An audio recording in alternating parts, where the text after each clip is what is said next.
Fact number 1, संत कबीर के जन्म और मृत्यु के बारे में ज़्यादा स्पष्टता नहीं है, हालांकि ऐसा मान्यता है कि वे 120 साल तक जीवित रहे।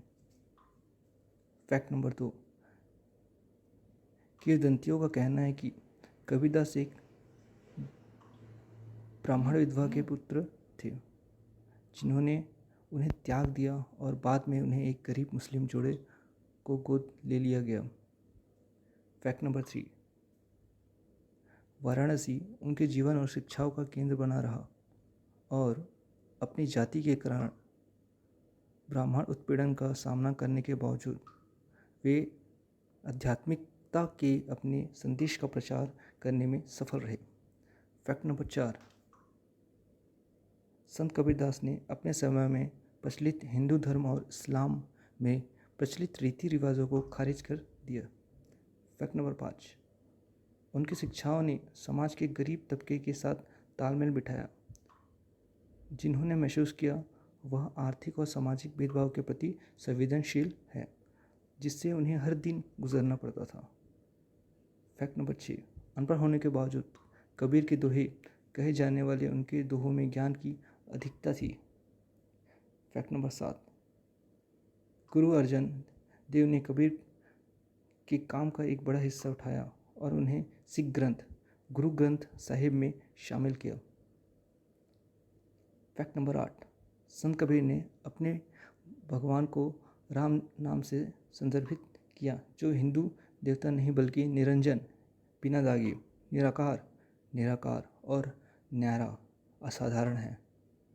फैक्ट नंबर 9, बीजा को कबीरदास की सबसे बड़ी कृति माना जाता है, जो कि कविताओं का एक संग्रह है जो उनके जीवन की समझ में अंतर्दृष्टि प्रदान करता है। फैक्ट नंबर 10, डॉक्यूमेंट्री फिल्म निर्माता शबनम विरमानी ने कबीर के दर्शन को दर्शाने वाली सीरीज़ और पुस्तकों की एक श्रृंखला बनाई है। फैक्ट नंबर 11, संत कबीर को 1495 के बाद निर्वासन में रहने के लिए मजबूर किया गया था, जब सिकंदर लोदी ने उन पर दैवीय शक्तियों के कब्जे का आरोप लगाया था। फैक्ट नंबर 12, 1518 में गोरखपुर के निकट मगहर में उनकी मृत्यु हो गई थी।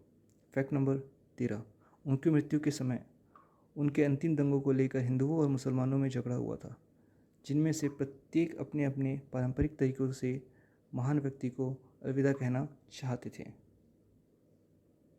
कबीरदास जी की माँ एक धर्मनिष्ठ ब्राह्मण विधवा थी, जो अपने पिता के साथ एक प्रसिद्ध तपस्वी के तीर्थ यात्रा पर गई थी। उनके समर्पण से प्रभावित होकर तपस्वी ने उन्हें आशीर्वाद दिया और उनसे कहा कि वह जल्द ही एक बेटे को जन्म देगी। बेटे का जन्म होने के बाद बदनामी से बचने के लिए, क्योंकि उनकी शादी नहीं हुई थी, कबीर की माँ ने उन्हें छोड़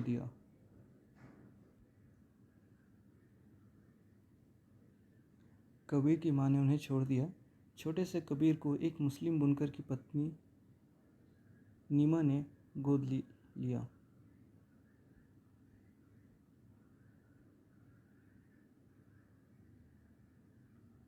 कथाओं के एक अन्य संस्करण में तपस्वी ने माँ को आश्वासन दिया कि जन्म असामान्य तरीके से होगा और इसलिए कबीर का जन्म अपनी माँ की हथेली में ही हुआ था। इस कहानी में भी उन्हें बाद में उसी नीमा द्वारा गोद लिया गया।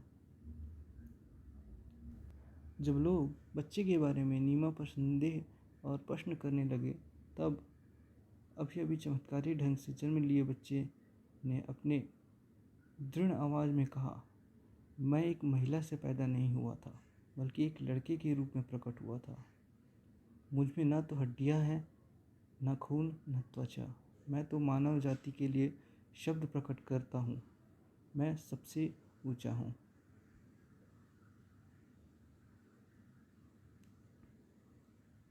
जिस समय में वे वहाँ जीवन बिता रहे थे, उनके अनुसार कबीर एक असामान्य नाम था।